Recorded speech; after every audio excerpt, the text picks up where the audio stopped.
The Galactic Council had stood for 12,000 years. 23 founding species, each representing ancient civilizations that had reached the stars when Earth was still figuring out bronze. Humanity had been a council member for exactly 47 years. Junior partners, the new kids, permitted to observe, occasionally allowed to speak, never expected to lead. That changed the day the Convergence arrived. They came from dark space, a fleet so massive it blotted out stars. The Convergence, a hive mind collective that had consumed 17 galaxies. They didn't negotiate, didn't communicate. They simply announced their intention to harvest the Milky Way for biomass and resources. The Council's response was immediate and unified: complete strategic withdrawal to the core worlds. Abandon the outer rim, the mid-systems, even the colonial territories. Consolidate forces, build an impregnable defensive line, and hope the Convergence lost interest after consuming the outer galaxy. 40 billion souls in the sacrifice zones.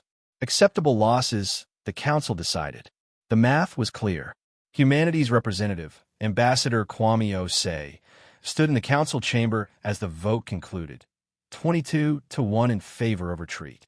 Ambassador Osei, High Chancellor Thexlar, said with something almost like sympathy, "Your vote is noted, but humanity must understand. Earth rejects this strategy." Osei interrupted.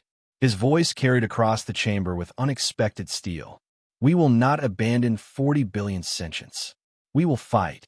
The chamber erupted in clicking, humming, and chittering, the galactic equivalent of laughter. "Fight!" The Valkyrie representative's translator dripped condescension. Humanity commands 67 warships. The Convergence fields millions. You've been spacefaring for 2 centuries. This enemy has conquered for eons. What can you possibly? Everything. They didn't build a defensive line. They went on the offensive. Every human ship, every station, every military asset deployed to the outer rim. Not to defend, to attack. Using strategies the Council had never seen because they'd never needed them.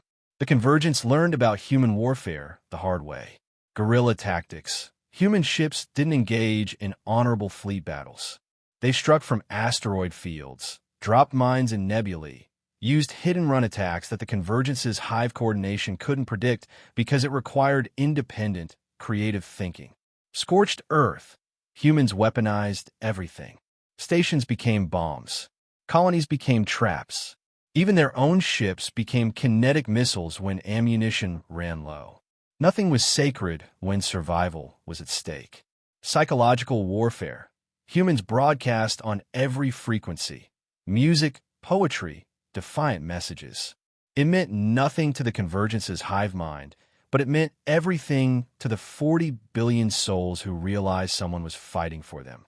Alliances. While the Council retreated, humanity contacted the Outer Rim species, pirates, mercenaries, independent colonies the Council had ignored. They offered simple terms: fight with us or die alone. Thousands joined. And then humanity did something that horrified the Council. They used the forbidden arsenal. Dimensional rift weapons. Artificial singularity bombs. Weaponized nanoplague, specifically designed to corrupt hive-mind neural links. Quantum cascade devices that could sterilize entire star systems. Every weapon the Council had banned as too dangerous or against galactic law, humanity deployed without hesitation. There are rules. Thexlar protested when the reports came in. Rules are for civilizations with time to debate. Admiral Martinez responded. We're too busy surviving. The Battle of Kepler's Gate lasted 16 days. The Convergence threw everything, humanity threw everything back. When the quantum cascade detonated in the heart of the Convergence fleet, it severed the hive mind's central coordination. 30 million ships suddenly became 30 million confused organisms. The combined human and outer rim forces tore them apart. The Convergence, unstoppable for 1,000,000 years, retreated from the Milky Way. The Council chamber was silent as Admiral Martinez and Ambassador Osei stood before them. Both were gaunt, exhausted. Martinez's uniform was still stained with blood from a boarding action 3 days prior. You violated 17 galactic conventions, Thexlar said quietly. You used forbidden weapons. You conscripted illegal forces. You ignored every law we've built. And we saved 40 billion lives you'd written off. Osei interrupted. While you calculated acceptable losses, we calculated how to win. While you retreated to safety, we fought in hell. While you followed laws, we followed conscience. He stepped forward, and despite everything, the ancient species of the council leaned back. Here's what happens now. Humanity doesn't ask for a council seat anymore. We're taking one, a permanent seat, with veto power. Because you've just learned something about us. When a galaxy needs rules followed, call the council. When it needs saving, call humanity. Martinez smiled grimly. We're the species that looks at impossible odds and says, hold my